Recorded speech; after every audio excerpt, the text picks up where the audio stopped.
I'm joining the PGA Tour. Well, kinda. Recently, the PGA Tour decided to put on a creator golf tournament where only golf creators and social media could play in it, and I was lucky enough to actually get invited. The whole video is going to be me kind of prepping for this tournament that's going to take place on August 28th. I'm a little nervous to say the least, but I think the best thing that I can do right now is just prepare in the way that is needed to at least give me the best chance possible at playing well. Today I'm going to be bringing out here a PGA Tour coach and somebody who specializes in course management. Today I'm going to be welcoming Scott Fawcett to the channel. We're going to be walking through the back nine at Eastlake, as that is what I will be playing. He's going to be teaching me how to manage this course and walking me through what I need to do to hopefully shoot the best score possible. All right guys, you've seen him on the Good Extras channel, Scott Fawcett. Good to see you. Appreciate you coming on. I talked a little bit about it in the voiceover intro as you guys saw, but today we're going to be walking through course managing, learning the course, dialing that stuff in, which I don't know a lot about. I'm not very good at course managing. You guys have known this in the past, so I'm going to let you take it away and just teach me your thing. I played in the 2013 US Mid-Am, and when I did that, I actually hit a root on the second hole and tore a tendon in my right elbow. So I didn't play much golf for about a year, but that's when the strokes gained statistics started coming out, which is just the PGA Tour's new statistics. And since I've got economics and finance degrees, kind of a data nerd, if you will, I realized that if we've got the size of shot patterns, and then I know how many strokes it takes to hole out from everywhere, that I could just write a big Excel program and basically solve course management. Will Zalatoris was just a kid that I'd known since he was 7 years old when he moved to Dallas, and I mean, I played a ton of golf when I was on the Corn Ferry Tour. It was when he was like 12, so he was kind of the little kid tagging around with me as much as possible. So I just called him up and was like, look man, I can't play in the State Am now. Let me caddy for you, but let me show you exactly what I did, because I'm going to basically play you like a video game. If you just shut up and do what I tell you to do, you're going to win. And at the time, he'd never won more than a high school golf tournament. He's ranked 3,300 in the world as a junior. So I go caddy for him and he wins by 4. And I was like, wow, I actually didn't expect that to work, but it did. I don't know what I've done here, but I've actually created a little something. And that's actually when we then went to the US Amateur in Atlanta that summer. He finished 3rd out of the 312 in stroke play qualifying. And then he lost to the guy that was just 5 under through 15 holes. Will was a couple under. He would have won every other match in the round of 16. It's just kind of a cool way to see things a little bit differently. I think as a failed playing professional, I see things through a slightly different lens than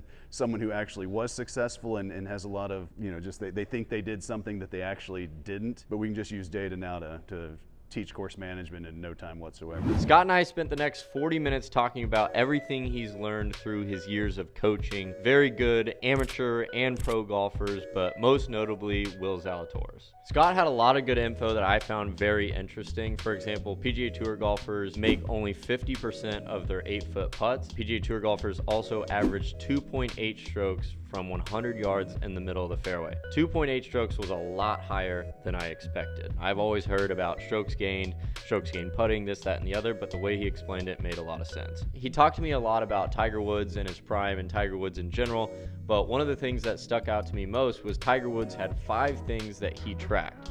Double bogeys, bogeys on par 5s, 3 putts, bogeys inside 150 yards, and blown easy saves. We spent a good amount of time talking about shot pattern and where pro golfers miss it with certain pin locations. For example, if a pin is in the front, oftentimes pros would miss it short of the green, which is bad. There was a lot of info that we obviously covered in this session, but a big thing to me was at the end, he told me, always hit your shot shape, especially under pressure. What's your stock shot with driver? A draw. Do you ever try to fade it? Every once in a while, yeah. I mean, I can, but...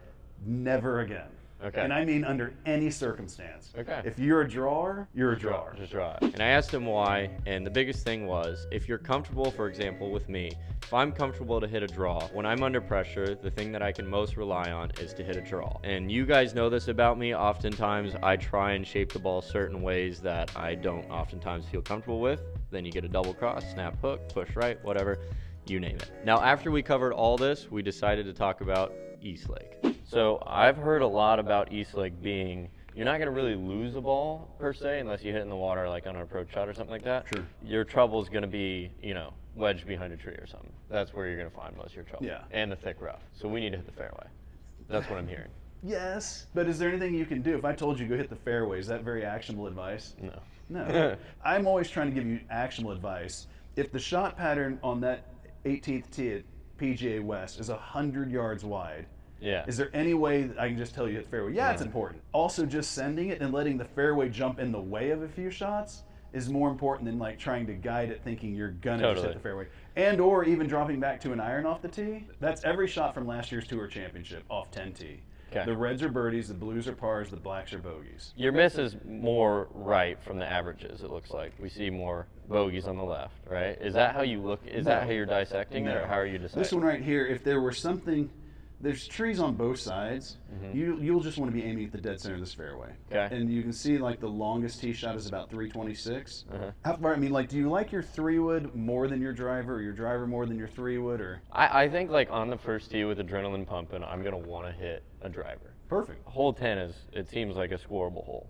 Ish, but the scoring average, I guarantee I should have put the scoring average in there. I guarantee the scoring average on this hole is definitely over par. On the PGA Tour, generically, 400 yards, they average 3.99. So overall, across every single 400-yard par 4 on the PGA Tour, they average 4. I wouldn't care which club you hit off of this tee for the most part. If you tell me I'd rather hit driver, a little bit bigger tee, I'd be totally fine with that. Because the other thing, too, that's good about drivers, further you hit it, the fewer trees you have to go through. And like, that sounds like a joke, but that's actually really important. I do like just seeing this, though. I mean, again, I really would on Tuesday night go through this thing once you've got the accurate forecast, east wind 5 to 10. Get a good bearing, because that's where on these tree-lined courses you tend to get like turned around.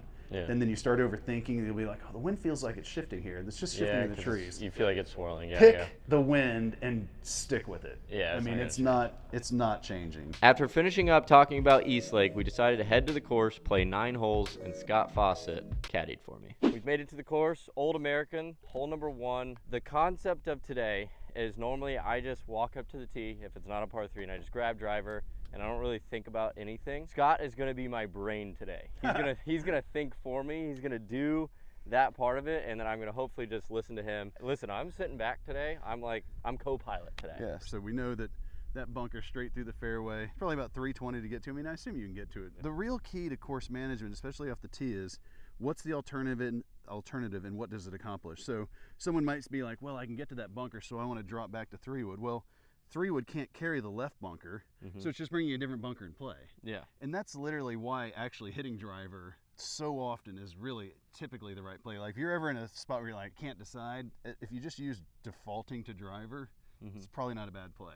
You know, you said you've got everything from 66 to 87 in there right now. Proper course management in Decade, the lower scores really won't change much. It's getting rid of that high stuff. The 87, yeah. That should just, I mean, and even like high 70s, and that's how your handicap will continue to drop. Like really understanding that in golf, your score is defined far more by your bad shots than your good shots. Yeah. Good shots kind of are what they are for everyone, but your bad shots, and so that's really, again, the idea of shaping it one way, you just really make your shot pattern a lot tighter with that first thing. So I would just tell you, grab your driver, and the left lip of the bunkers that we can see through there, we're just trying to center our shot pattern over that area. Perfect.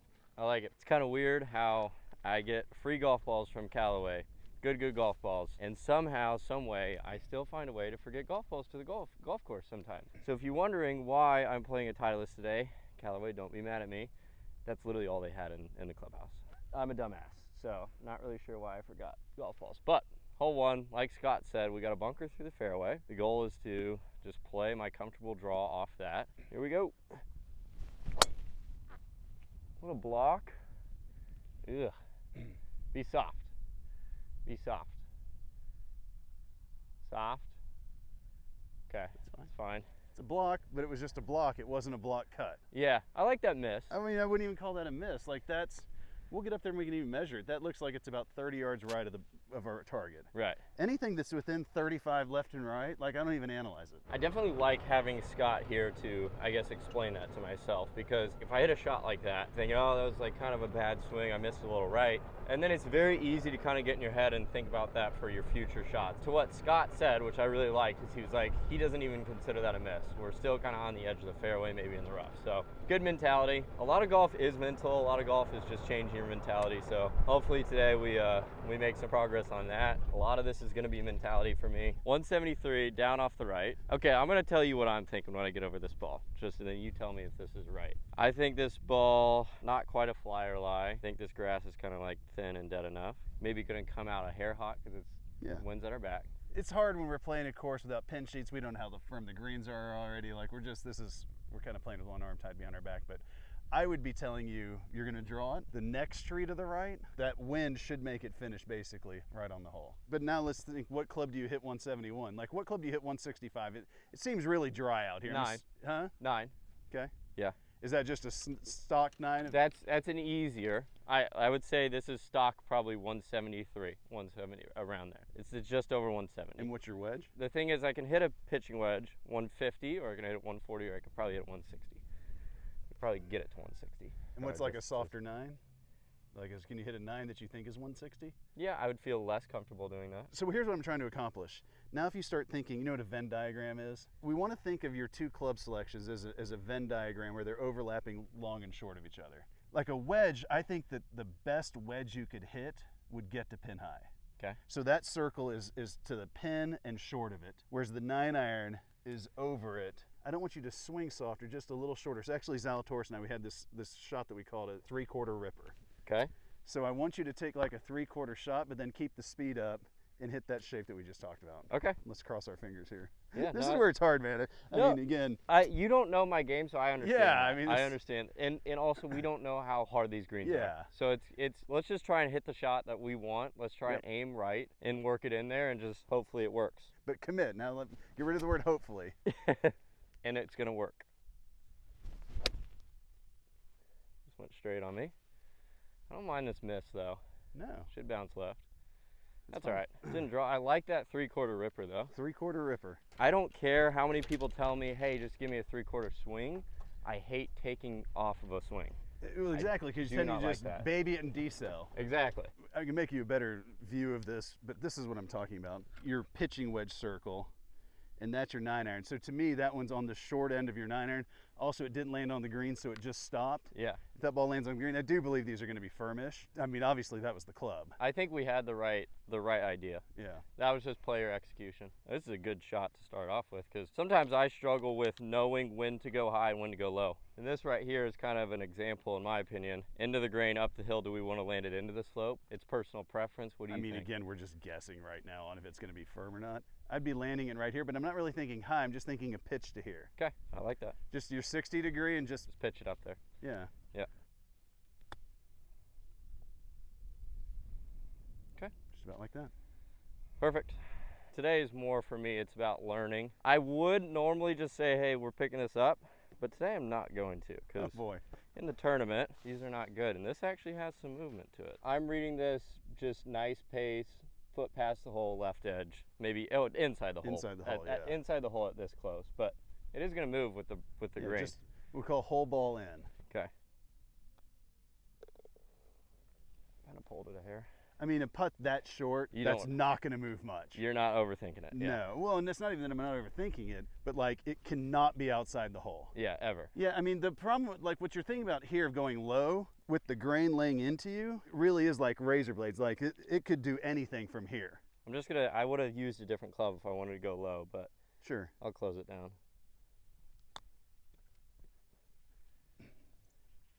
Okay. I don't like that though. I don't like that at all. No, I mean, that first bounce was just too. Well, you can't really read that. Because it's a little weird pitching over green, but just kind of visualize the green starts right here. I like that. And you're just yeah. I mean, are you a pretty good athlete? I assume. I would like to say I am, but yeah, I mean, you're just using the club as an extension of your body to just throw it up there. The thing I try to tell people is like, you guys obviously have a basketball goal in your warehouse. I'm not the best shot anymore, but like I'm never gonna miss the rim. And you're just turning and reacting to it. Like there, you kind of just visualize that basketball rim, and you're just trying to just throw it into it. Right. I think oftentimes for me, guys, I'm almost sometimes too much of a feel golfer, and I think I need to find the medium between technical and feel. I think Scott is very technical. You saw him crunching numbers and stuff like that. I'm very feel, so if I can mesh the two, I think I can learn a lot. That bunker's just in play. I get it, we don't want to be in it, but it just is what it is. You can't really carry the left bunker because right is better than left here. Your target is just left of the bunker. Okay. So again, just that one through? Yeah, just the one straight through the fairway. If your shot pattern is 70 yards wide and that bunker's 10 yards wide, you're probably going to hit it in there like 1 out of 7 times. Okay, perfect. I mean, it's pretty much that straightforward. Just aim at it and hope it doesn't go exactly well, that's, I mean, like I say, whenever I played out here, I couldn't have driven it better. I aimed at every single centerline bunker and hit it into every single one of them. So you just played unbelievably good. Yeah, I was just laughing literally on the last hole, 18, the old one. I stepped over on the 19, I was like, let's try it again, boys, and just right in the bunker. I'm like, that's amazing. I think something you need to watch here is your inner conversation that's going on. This is wide open. You're standing up here super confident, just taking a rip. Now number 10 at East Lake. Don't get up there and be like, oh my God, I got to guide this one. I got to hit this fairway. I got to do anything. Like, you're not thinking that at all here. Yeah. I assume.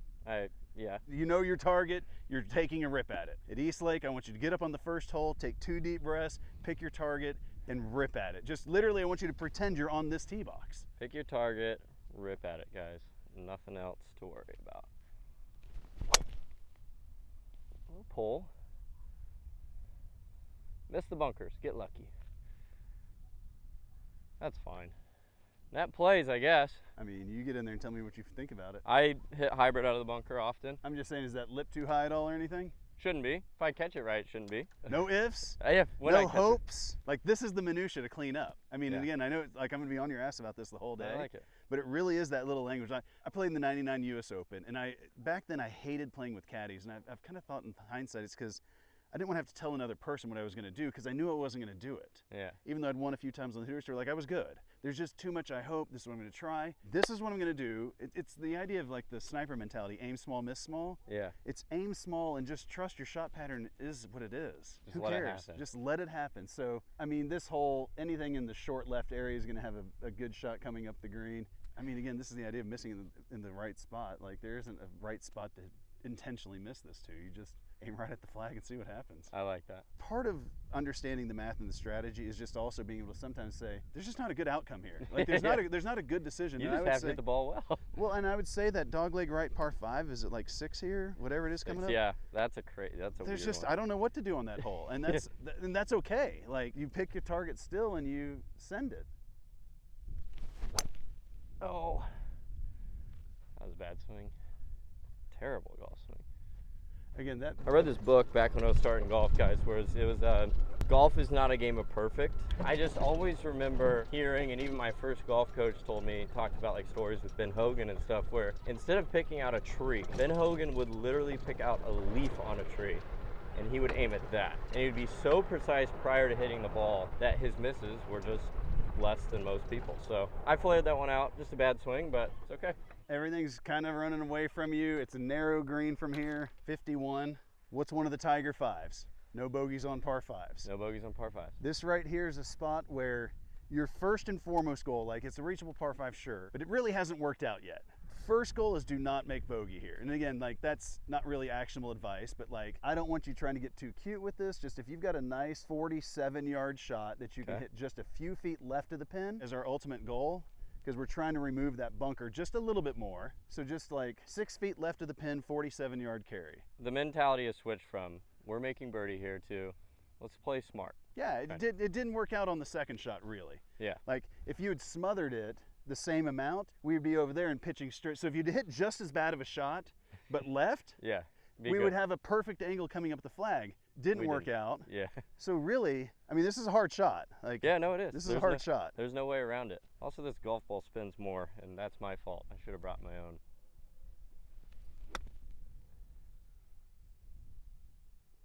Great shot. Okay. For a guy who explicitly said he didn't want 50 or 60 yards. Hey, that's exactly what you told me to do. 6 feet left, 47 carries, so I think we did that. Yeah. Now it switches, and now we've got to looking. Now we're back in business. And Yeah. again, the main thing with playing as aggressive as you possibly can is you have to be able to recognize when you're out of position. Out of position, stop. Surrender. I'm in the trees at East Lake. I'm just whatever's going on. Let's get back in position. Let's not turn this into a 6. Let's not turn that par 4 into a 6. If you're a 10, maybe the idea in some spots is just don't make double. I mean, again, like literally in the Senior US Open, I was just off a green on the 9th hole in the second round. And I was in a spot where there was no chance I could keep this putt on the green. And I did not look at all my options well enough. And I did wind up putting it off the green. I wound up making 6. Explicit goal was like to try to not make 6, and I still made 6. Yeah. But I also didn't think it through as good as well as I could have. Play to a miss and make sure you're at most, keeping it on the 100%. green. I was still trying to lag it close instead of trying to lag it to 20 feet. Yeah. Just take my 5 and move on. Right. All right. A little left to right here. Nothing crazy.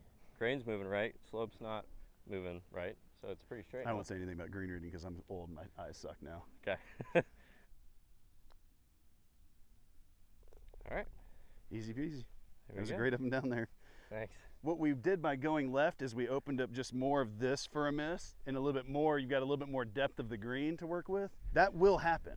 Oh, yeah. Or you will put it in this rough. Like, Just gotta be smart, know when you're out of the hole. I like that. You know where I did that great was we just played Erin Hills, and the video hasn't been released yet, but also I can talk about the round before the actual video. Brad went out there with me and we played a match. He said, how many strokes do you want? And I said, I'm playing you straight up today. We played at 8,200 yards. It was blowing up to 35 miles an hour that day. Shot even par from the 8,200 yards or whatever it was. What I noticed that I did better than normal was I acted as if I was like actually playing it in a tournament, and I played smart. The entire day I felt like I was like playing to where the course allowed you to miss and not being aggressive, and being aggressive when I could. And I just sometimes noticed. you just accidentally fall into a zone like that, and that's Yeah. what we're trying to make more intentional rather than just random. And I had 7 birdies that day. Yeah, I had a double, and I had 5 bogeys or whatever. Still shot even. Pretty good from 8,200. It was pretty crazy. I mean, you don't have to stop and like overly look at it, but as you're going to play this golf course blind, I mean, like pay attention to where the pin is. I mean, that's one of the funniest things about like learning to play tournament golf is just being aware of where you're going to be going eventually. He's saying when we're at East Lake, when we're in this tournament, like after I tee off, the whole back nine runs next to each other, so I'm going to be looking at other pins as we're going next to those holes, just to see where they're at, see where you need to miss it, so on and so forth. So I like this. I mean, I already have a caddy. Blake is caddying for me, but if I were to have any other caddy, I'd probably want Scott. Pins left, front, pins in the face, right? How do you gauge this wind? How? I mean, You just sit here and just feel it. it's in our face. I'm feeling How it. much would you guess this is blowing? Up there, 10, I'd say probably a little bit lower, like 7 maybe. 4, 5, 7 up there. But again, what you do into the wind, you guesstimate the wind, and then you use that as a percentage. Let's just, for ease of math, say we're 175. Let's say this is into a 10-mile-an-hour wind. It's going to be playing about 17 yards longer. Okay. It's not quite that much, so I'm going to say it's playing about 12 yards longer. Okay. So 75. Just turn the number into 87. Now there's nothing else to think about with the wind. Just 187. And what would that be for you? 7 iron. What is your just stock 7-iron? Probably 187, 190, 185. Perfect. Right in there. I think what I like about this right here is I was saying to the camera, I'm too much of a field golfer, and I like how technical you are with this stuff. So I think if I can mesh the two, I think gonna be feel is again one of those old cliche words that actually, like, it's a non sequitur. It has no meaning. yeah, okay, And that's fair. people, I mean, There's again, no like, real what does that even mean? definition. You still have to pick a target. There's no definition of field golf. You're Yeah, right. I mean, you still have to pick a target ultimately. And I do believe now when people understand a little bit about Decade and then they say, well, I'm just a field player, that's not for me. I'm like, no, you still want to put the work in to figure it out. Again, Fair. you still have to pick a target even if you're a field player. So we've got a target, and obviously, again, these pins are in the middle of the green so far, so it's right at it. Is there any concern in your head of going long, short, anything here? Maybe a hair. Okay, Maybe a hair. forget about that. Okay, just swing. Would you ever accidentally hit that club 195 if it was just calm? As much as I Maybe. would like to say that my distances are so dialed enough. for you, and I'm a Well, pro typically level, people will accidentally hit it shorter, but they won't accidentally hit it long. unfortunately, I have the fear of hitting it long Okay. sometimes. so- Just, I mean, again, it might be too much club. I mean, again, we're kind of guessing on the wind here, but I think it's blowing 5 or 7. I like it. I'm just going to trust it. Got it a little funny, but I think it'll get there. We'll see. A little short, yeah. A little chunky. A little heavy. It's all right. It was the right idea. I mean, again, like, I'm Alright. just also not into too much post-round analysis, like, because you just start overthinking everything. You start getting emotional. You start getting frustrated. Like, you hit it there. Like, why overthink how it got there or anything? We need to now go find it and hit it again, which is, I like that. Find it, hit it again. Like, that's very Bubby-esque. I feel like I'm Bubby. I'm going to find it. I struck it well. I'm happy with that. I find it, hit it again. See ball, hit ball. It's a 52 degree here. No, I mean, that's a good place to miss in this hole. I know we weren't really analyzing, but I do have a tendency to do that. I was more left than anything. Honestly, I think it would have hit 8 iron if I was playing alone. So I like the math between wind and yardage. I've never done that, ever. So you're saying every mile an hour is 10%? no. Or- You guesstimate what the wind is, Okay. and then you use it as a percentage. Okay. So if you're 100 yards into a 10-mile-an-hour wind, it's 10 yards. If you're 200 yards into a 10-mile-an-hour wind, it's 20 yards. Perfect.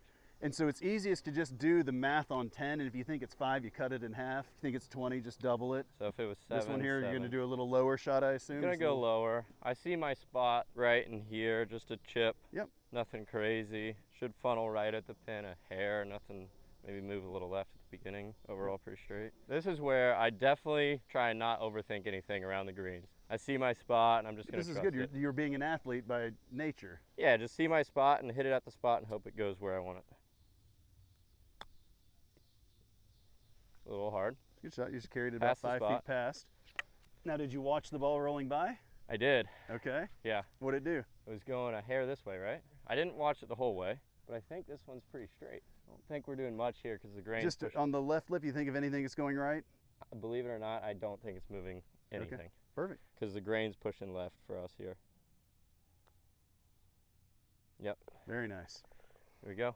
Kid can roll it. That's one thing that I've improved on a lot because I grew up on bent grass.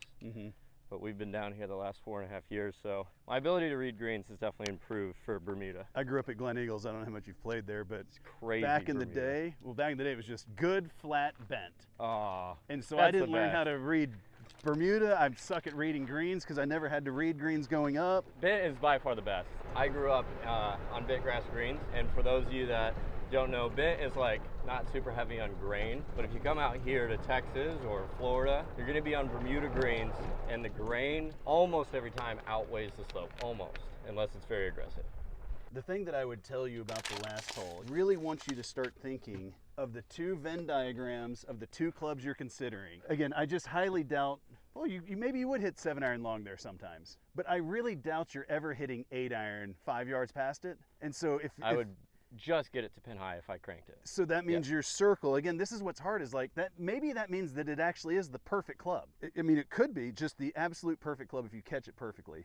But the 7-iron shot pattern is going to be more centered over the hole, because it's not like your 8-iron goes this far and your 7-iron, they overlap. Yeah. Especially when you start taking a little bit off. So they overlap, and just always trying to think of which one fits better. Again, especially to front hole locations, it's almost always going to be that longer one. If you're in between clubs, it's almost always going to be the longer one. On average, maybe to a back hole location, you go with the shorter one. Typically, taking the longer one is not a bad idea. I mean, again, this is where it's like I'm talking with tour players all the time. They're just like, oh my God, these amateurs on Wednesday have no idea how far they hit it. And I'm like, you don't either. Like, it's just you're just better than them. You still don't exactly know because they're all playing for this like 80th percentile shot.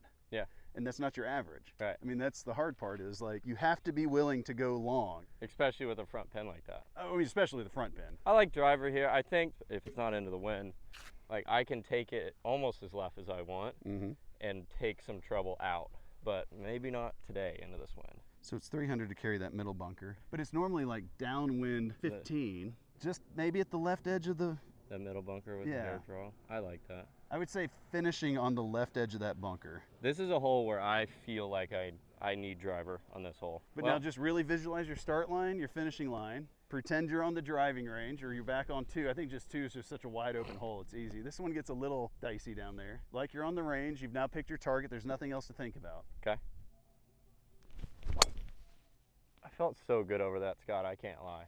Well, so now take a second now. Now just like literally, this is going to sound woo-woo-y. Close your eyes and really feel, like put that to feel. Okay. What was it over it? Really feel it. I mean, and literally just in your head, just go through what you just did. Again, it sounds super cheesy. No, but it makes sense. But like you want to imprint that. Like that's the way the brain works. You want to imprint that neural pathway. Don't tell me if I'm wrong, brain scientists at home. But you really want to imprint that. If there was something that felt good, reiterate that. Over that ball, like I even said out loud, you guys might have picked it up on the mic, but I was like, I think I said yes, or like, oh yeah, I can't remember what I said, but I said it. But over that ball, as I was taking that, like, that feeling of being on the range, it just felt good. I just knew I was going to hit a good shot there. This is the furthest drive I've ever hit on this hole. The issue is that fear of being long again. Okay, well, we're going to drill it down to a number. Okay. And we're going to remove fear from I don't want to do this. Again, fear is a version of don't. I like a 128 number feel. I'm good with that. So what is that? What clubs are we looking at here then? So it's either we're taking some off of 52, just a hair. What is it? If you just hit a 52, what is it? 134, 135. How about a 3/4 ripper of your gap wedge? Is that what you're saying? It's either that or a full 56. Again, if we start thinking about your Venn diagram, I'm just not seeing you hit a 56, 135. Again, the challenge is here now, we are a little downwind. I like a 56. I mean, again, it is courting width, and your draw, it's going to ride it a little bit. That's what I'm thinking. What's your stock 56? 126 probably, 125, okay, 126. Yeah. I think we can get it. What did I just say we were? 128 was our final number, but it's 131. Yeah. I think and this, because again, so now you can just visually see that left is no big deal. Like there's just nothing, it's just fringe. So the pin is directly our target. If left were some deep rough or a bunker, 126 our baseline, number 6, I would say we're gonna add 2 more if left was bad, which would then, this pin's about 4 or 5 from the left edge, which would then, even from this distance, have you aiming 2 yards right of the flag. We're kind of taking dead aim almost? Maybe we're taking dead aim. For sure. As finished. But yeah, but it's gonna draw a little bit more than your stock draw. Again, same thing from here, absorb the target. Yeah.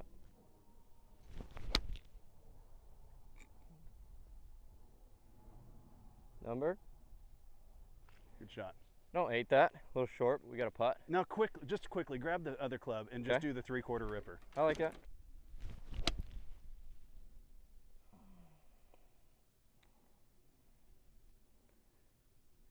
Yeah. I wish that would have landed on the green, just because I wanted to see where that is relative to pin. It would have been nice. Yeah, it's a little too far left, and I guess I didn't mention it. I could have got more of that 56.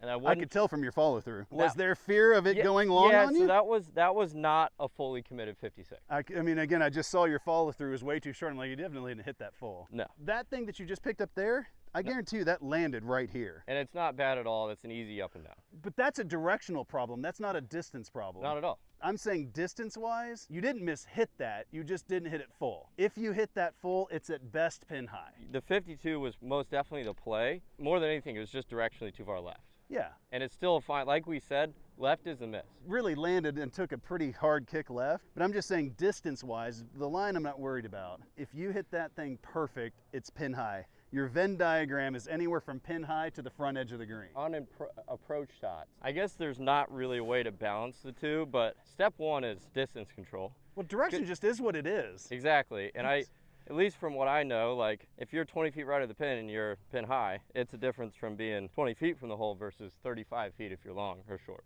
Yeah, distance control. I mean, Tiger and these guys, Tiger, DJ, Brooks, the best players, the best strokes gained approach players, they all, I mean, again, this is where it's like, well, they're the best, but they get the most balls past pin high and they get the most balls plus or minus 5 yards at pin high. It's about being pin high as often as possible. I agree. And I just don't think that 56 gets you pin high remotely as consistently as the 52. This thing anywhere from 3 feet short to 3 feet long. This is where you don't want to get yourself a 5-footer coming back. You are trying to lag it as close to the hole as possible. I thought that would move left at the end. Yeah, I like it though. Just fantastic. Yeah. I mean, ho-hum par. If this hole was East Lake, you hit a perfect drive, you hit a solid sand wedge. This hole could have been East Lake and you would have just made a ho-hum par. A lot of the change between like a casual round today, I never feel pressure because I know if I do shoot 7 over or whatever, it doesn't really matter. Well, I'll be mad. Yeah, I guess it matters for you, but when it comes to these live events and stuff, I gotta switch my mentality. I'm not gonna say overthinking it. Get out of results. Yeah. Stop thinking what you are to par. Like, it's easy to say, hard to do. No, you're right. I always struggle with this, and I've already said it, but in tournaments and stuff, I struggle to play free golf, swing free, and I think that's what today has shown me. Like, we've picked targets and we've just had free swings at the target, and a lot of that is circumstantial. I think we need to get the fact of there being thousands of people there, being broadcast to 1 million people, like, we got to get that out of the head. 192. Bring your 200 club up to 220. Tiger's superpower was his meditation routine. Okay. His mom started him basically when he was born. His dad was a hard-ass Green Beret.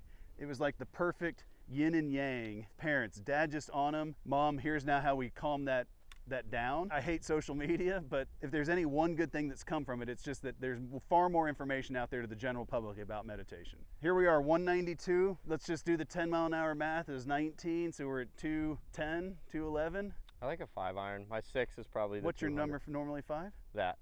Just hit it. I mean, that's again, what I think. But now you have to forget 192 completely. Okay. Your number's 210, because that's the adjusted number. Do you ever forget a number in general? Huh? Or you always, your thinking number? Like, for me, like, sometimes what I'll do is, like, I get the number, yeah, it's 210, but now all I'm doing is focusing on my target. Is that an okay mentality? Yes, just but I'm going to hit this full, Yeah. and now the only thing we're thinking about is our target.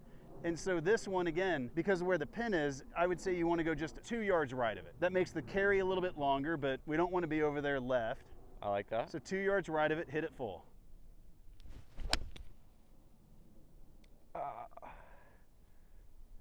What are you Well, I was going to explain. So I knew as soon as I hit that you hammered it? I hammered it and And it was overcooked low? it because that was a pull. So we knew our target, right? Yeah. And that was one of those where it's like, if you pull it, it's fine. And I pulled that. And I knew I cooked it. Oh, I mean, you hammered it. Yeah, I just hit that too hard. That probably went 220 or so.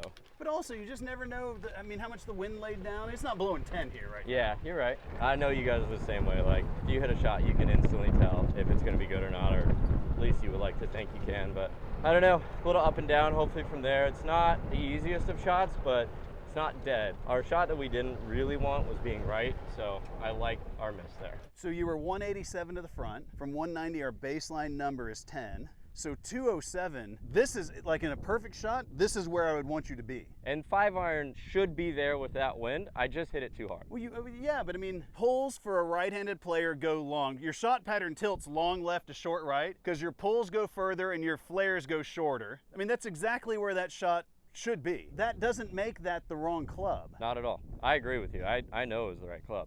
But now you're in a spot where you've got a pretty difficult little pitch here. Weird Are you lie. just trying to hit it with a little trajectory and land it right in here? Yeah, and it's a weird lie. This is one that I'm curious how this is going to come out because there's a lot of grass behind the ball. Do you just play this like a bunker shot? Yeah, just give it a But little so bit. now, everything that you've been thinking again already is like, I don't know how it's gonna, okay. Bunker shot. We got that.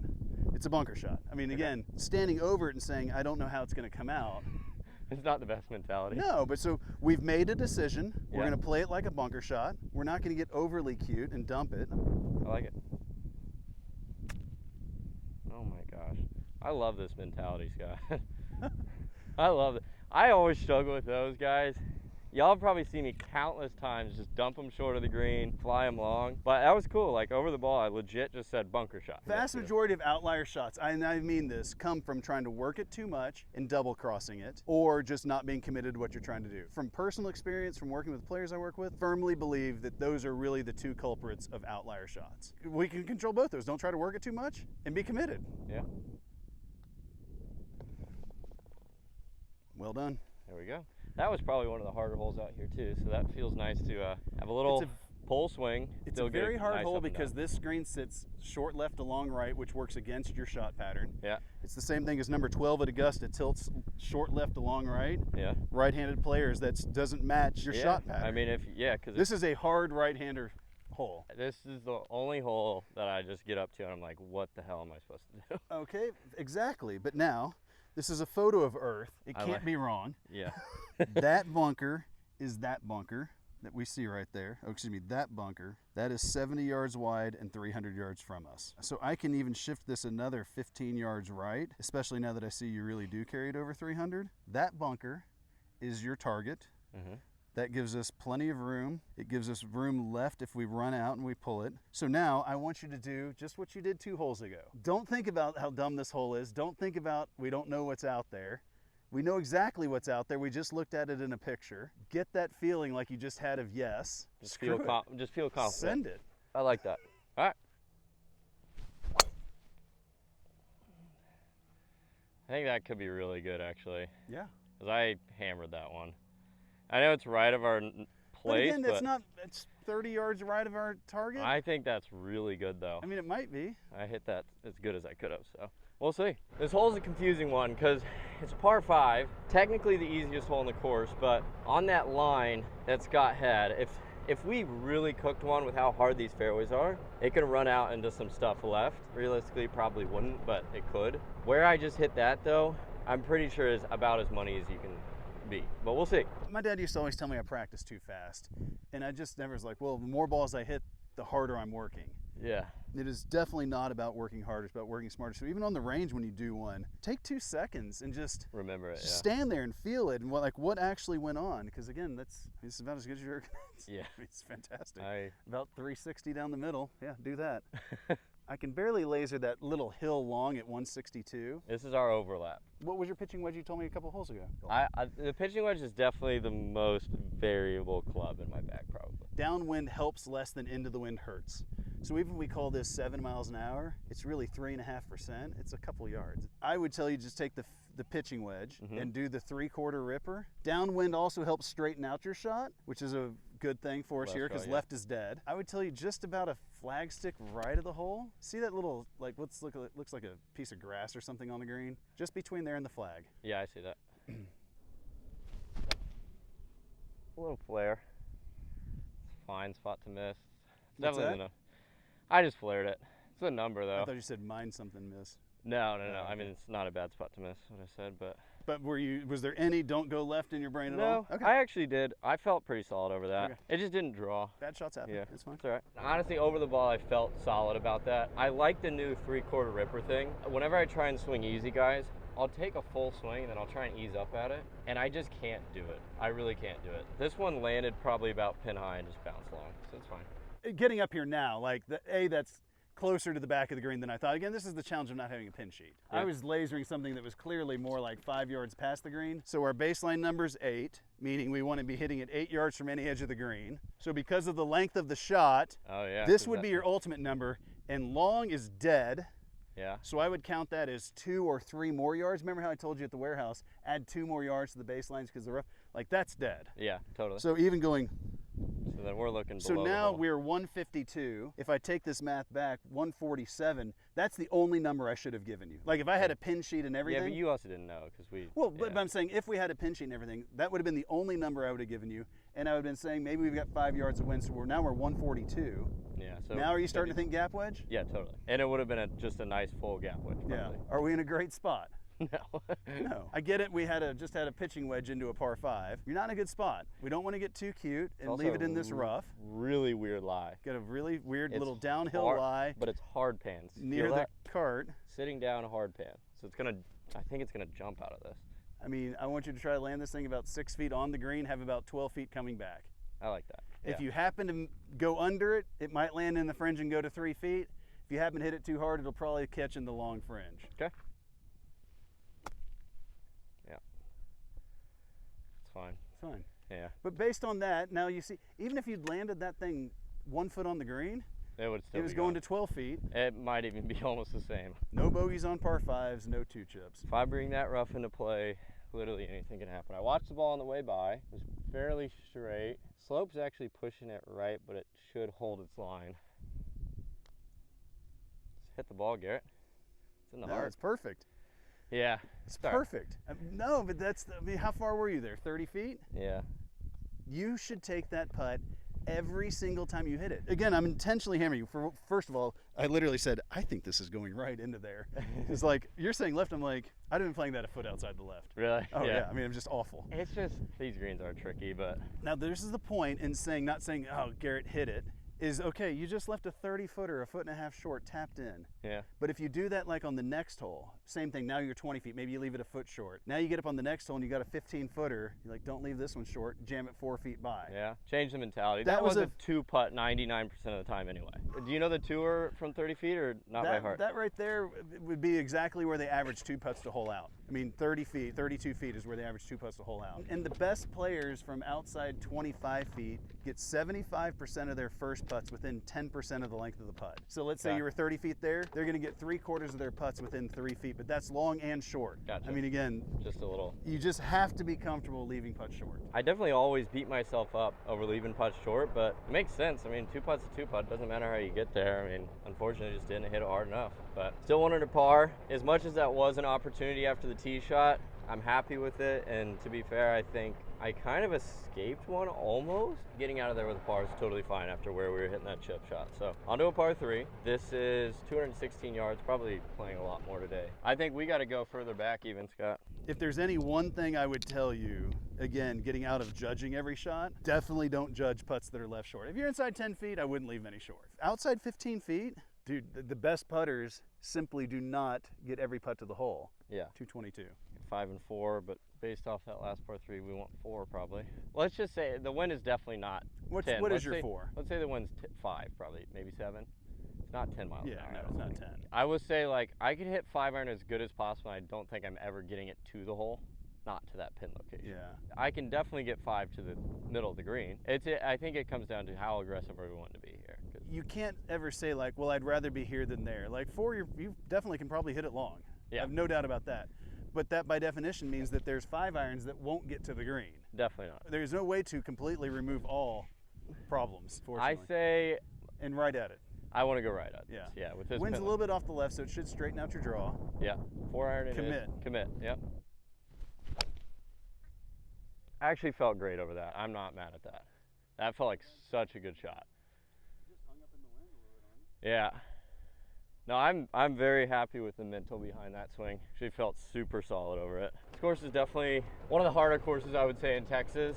And you get that's the cool thing about Old American and Tribute and being a member out here is we get the best of both. Like, Tribute's super easy, Old American's super hard. We get to pick which one we want to play, so thankful to be out here, by the way. Shout out to Tribute and Old American. That was pin high, actually. That was just held up by the wind. That was a great feeling golf swing. All right, the Tiger 5 is no blown easy saves. Okay. Is this an easy save? Probably not. It's probably not. Probably. Fuck. No. Were you about to say close? It's close. Oh my God. I don't think it's that hard, but that's just me. This does not classify as a blown easy save. So now we're going to click into the other categories we're trying to avoid, and that's 2 chips and doubles. We're looking, land it just on, maybe a little past the holes where it's going to end up. We do have a nice benefit here that the fringe is pretty long because you got a perfect lie. Yeah. Trying to land it because it's going to move a little right off of this, isn't it? Pretty straight, not crazy, nothing Trying crazy. to land it right in here. Okay, so almost just a little short of it. Got under it. Yeah, it's okay. It's where we caught the ball there, all the way on the top of the face.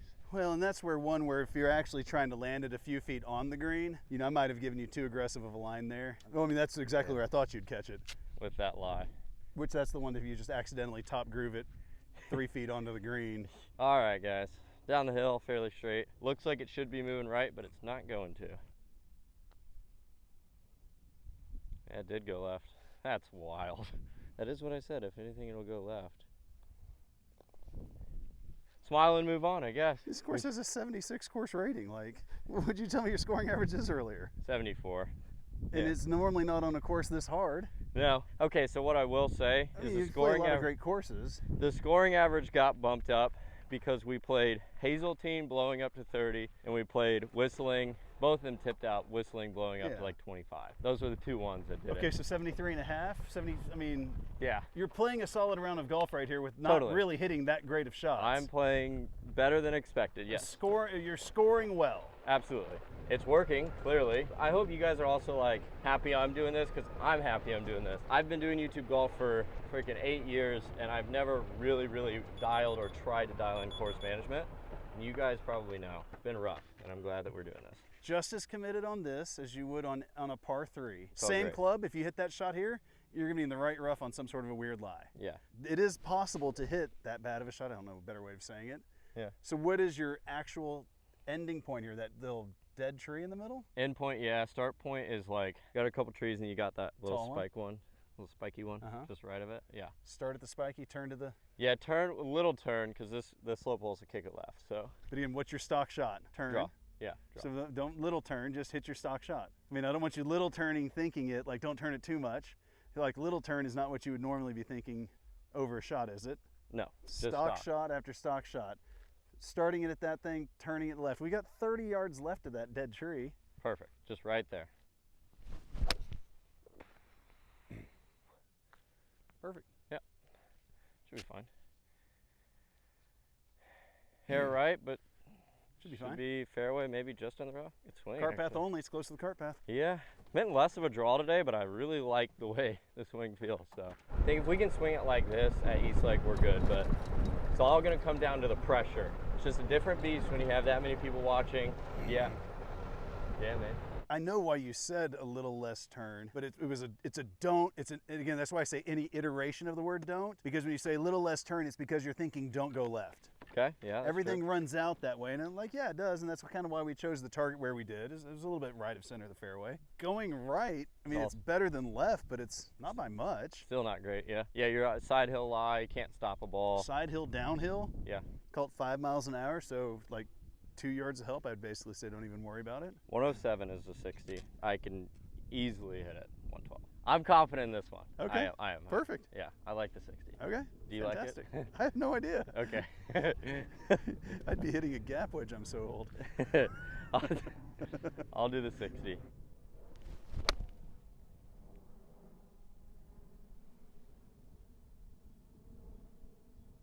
Yeah.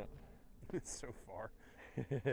Little long, but that's all right. Ever since my elbow surgeries and elbow issues, like I can't lean the club at all. Yeah. So especially my short irons, I hit them just so go up. short, it's comical. Yeah, I mean, I literally won't even anymore try to hit a 60 past 60 yards. that's the only reason I hit my irons so far. Everyone's like, how do you hit your irons for? It's like, just lean the shaft forward. That's all I do it. Yeah, you're turning it into a gap wedge. Yeah, exactly. Did you try to hit that hard? Just to make, just because you didn't want to come up short to me? Like, that was my thought when I got on the cart. I'm like, he didn't want to come up short there, so he's like, I hit a little harder, yeah. Yeah, but you didn't think you needed to, did you? I didn't think I needed to, no. But it was also, there also was the interesting feeling of like, hey, if you are short, you're not giving it a chance. At least give yourself a putt kind of thing. I hit it a little too hard though. That was. You definitely hit it a little too hard, but I think you like tried to hit it a little too hard, as what opposed to being, again, if we actually did drill it down to like 109, you wouldn't think I got to rip this thing. No. I mean, again, like that was a different follow through than the one earlier on 3, 4, whatever it was. The dog where you just kind of came in short. Like that one was a full. I mean, I'll say my wedges, what I definitely struggle with is distance control with my wedges. A big thing that I struggle with. But this is where, like when Tiger first came out on tour, anyone, these young skinny guys, they come out with all these speed and all the announcers like, well, he's going to have to get better at his wedges. It's like, yeah, and that takes a long time to figure out how to shut that speed down. We want to get speed first and then figure out how to shut it down later. That would have been a spot to do it, but going to that reverse overlap like I was talking about. Yeah, from like 60 yards or whatever. Yeah, I mean. It's a good thing. It calms your hands a lot. Yeah.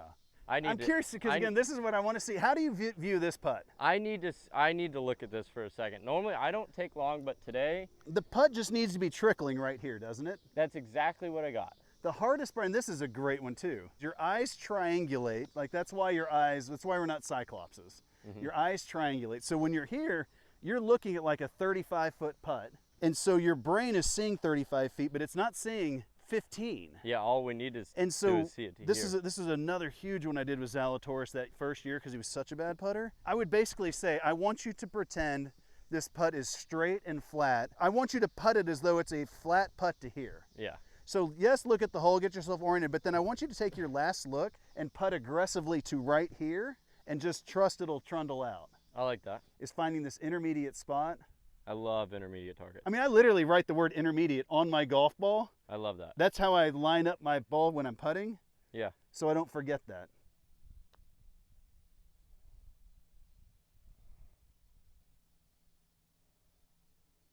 Oh. Beautiful. My God. And that will be a huge one for you at Eastlake. If you can get on a practice green, again, because they're going to be really quick, I assume. Yeah. And go to like some 5 to 15 foot downhill putts and really work on that intermediate spot, because like that's exactly how you want anything from 5 to 15 feet that's downhill. That's how you want it coming into the hole. You don't want it to have speed. No, 100%. And again, this is what's so interesting. Again, if you start watching the guys under 30 now and watch their pace, it's just all dying around the hole. Like again, this is where I get frustrated. It's just math. Yeah. Like we're not debating anything like at all. When I'm arguing with the announcers, sometimes I'm like, you're arguing 2 + 2 is 5. Like you literally have to leave putt short. We can now go see in the shot link data what the best putters do. They all leave more putt short than you would ever imagine. You've got this potential window of outcome, and you've got to, if this is the hole, if it's inside 10 feet, well, sure. But if it's outside, if it's 20 feet, your window's bigger. If you don't leave any short, like you want to be leaving almost 25% short. Totally. I mean, yeah. I've never thought about it that way, but it makes sense. Semi-blind tee shot here, but it's not.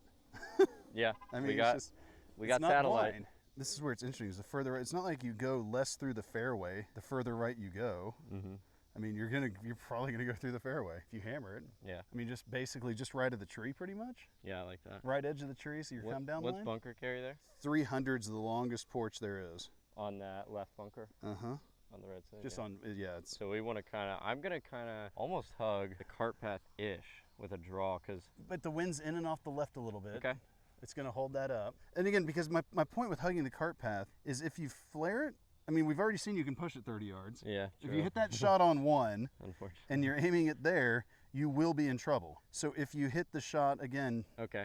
We got a 70-yard wide shot pattern. We have to be aiming 35 yards from the right treble, which is going to be putting us at the right edge of that tree, like at a minimum. I get it, like that's the speed slot and where you could maybe have the closest chance at staying in the fairway. But now you've shifted your shot pattern far enough right that the right 15% is gone. Yeah. So we're just trying to find our biggest window. I like that. So just right at that. The biggest thing with hitting tee shots is finding your golf ball. I mean, it sounds like a joke. Like, I know you laugh, but like, I'm not kidding. It's so true.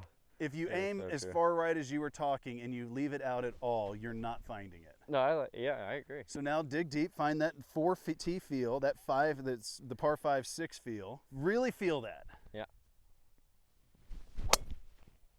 Oh, go, go, go, go. It's fine. Maybe. Yeah, I missed it at a hair. You missed it a hair, and you hit it at the exact longest porch. Yeah, I did.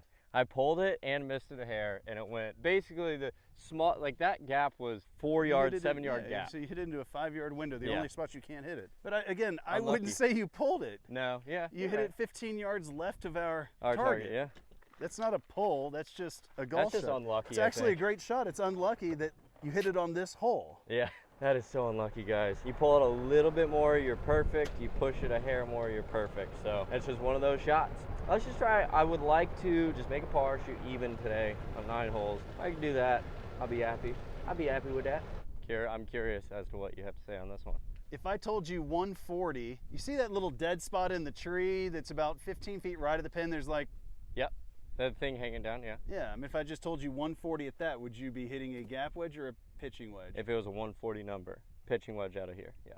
Now, you said you'd be interested in, say, like, what would you think was going to be interesting? The lip, first off. I don't think the lip's in play. I thought it was more in play as we were driving up. And yeah, second off, I like where your head's at. Because my thing is, I would probably try and get too aggressive with this. Too far left? Yeah, I'd probably go right at it. On a driving range, do you ever hit it left of your target? Oh, yeah. That's the shots you accidentally hit on that line. Yeah. That dead spot is your spot. I don't want you to aim there and think, I hope I pull it a little bit. Yeah. Like, that's the cardinal sin. I'd rather you aim directly at it than think that. Yeah. I mean, so like Jordan, when he made that quad on number 12 at Augusta, he literally said afterwards, he's like, I don't know what I was doing. He's like, I was just over it and I felt so good that I thought I was just going to push it over there by the flag. So he's trying to push a shot into the long right portion of his shot pattern. Like, that doesn't even exist. At least Molinari took an 8-iron and fired right at it. It's still a terrible idea, but that's a better idea. Jordan did not have the right club for the shot he was trying to hit. Yeah, and then he tried and again, to push like, it this is where people give me a hard time. Like, everything I teach is common sense. It's like, well, here's a dude leading the Masters by 4 and tried to stuff it on 12 with the wrong club. Like, it's not commitment to your target. Again, so now this wind is off the left. Play a draw, which is going to take a little bit off of it. How far do you think you can hit that club? Pitching wedge, like 152 out of this bunker, maybe. 52? Maybe, like if I cranked it. Yeah. 3/4 ripper. Yeah. I mean, your shot's going to be pretty straight, so you are going to aim a little further left than you think you would, because like your start line is probably right at that dead spot, and it should just hold pretty straight. Ooh, clipped the lip. It actually worked. But oh my gosh, that clipped to the lip. Hit a little low on the face, and I think it actually like hit that grass, and I think it went further because of it. Well, it took the spin off, so it went about where it would have anyways. Right. That's fine though. That's actually such a fine spot over there. This is a simple shot to me, I think. Do you not think so? Well, it's not. Okay. It's not. But I like the confidence. Yeah, I feel You've good. got the green sitting into you, which is huge. You're into the wind, which is huge. When I hear someone say this is an easy shot, it starts telling me they're going to try to get like barely landed on the green, which does bring coming up short in play, but that won't be that hard of a up and down. So I don't have a problem with trying to. Yeah. This is not like quite to blow an easy. Shot. This isn't quite to blow an easy save though. No, it's definitely not a blown easy save. Yeah, but it's like. What do you think your up and down rate is on this? 50%? Not a chance. You don't think so? No. Wow. I want to hit it 10 times now. I mean, I'm confident in myself though. Okay, do it. Show me what you got. Okay. Didn't come out great. I like this. I actually do like this a lot. How many do we have? I'd rather you do this than hit the putt. I couldn't care less if you. Oh no. Okay. Got another tough putt. Pay attention, really try. Okay. What's the 8-foot make rate on the PGA Tour? 50%. I'm going long every time. Okay. These are all about 8-footers. Uh-huh. Nice. Yeah. But that's what I want your miss to be. You want it just short. Not that. That's the one. That's the one that you don't want. That's the one. What's the up and down rate you think from a pro here? Off that lie, very high. Yeah, You're doing good. I mean, these lies are better over here. That was okay. well, that doesn't count. No, I'm impressed. You got a good short game. Yeah, I mean, none of those were great though. I will say I don't know if None of those were great. You some just of them were. Like there was 3 of those that were great. Oh, I think the rest were. This one was ass, and then the rest were good. That was a very good series of 10 chips. That was good, dude. Yeah, I mean, thanks, I was man. impressed with those chips. And the other thing too is like you hit a bunch of good chips on the 9. Like I guess that's right. Yeah, hit a couple I good mean, ones. that was good. I mean, because the way I view that 9 was a couple solid drives, couple wayward drives, couple good chips, couple of not great chips, some solid lag putting, and you made 2 early on that were solid putts. Yeah, like 8, 10 footers, 8 maybe. to 10 footers. Ish. Like, I mean, that to me was just a nice round of golf. Whether you would have made that putt or not, you're even or 1 over on a course with a 75.5 stroke rating and 145 course rating. Better than typical. But would you say you played amazing? Would you? No. Would you No. say you played better than average? I think I played about, like as far as how I hit it, probably about average, but where we placed the ball and how we thought our way around the course was a lot better, and that's what I think made me play better. Oh, you That just, makes sense. in my opinion, you scored good. Yeah, I 100%. mean, yeah, I mean, I wouldn't walk home and be like, God, that guy, he's amazing. Yeah. It was a solid round of golf, and you shot even or 1 over on a very hard 9. Like, Yeah. I'm happy with it, yeah. I thought that was good. I think it's great. If y'all want to check him out, Decade Golf, and shout out to Scott for coming on the channel, helping me out today. I guess as of the time that this video goes live, it's either tomorrow or today that we're playing at this event. So August 28th, tune in, watch it take place. See you guys.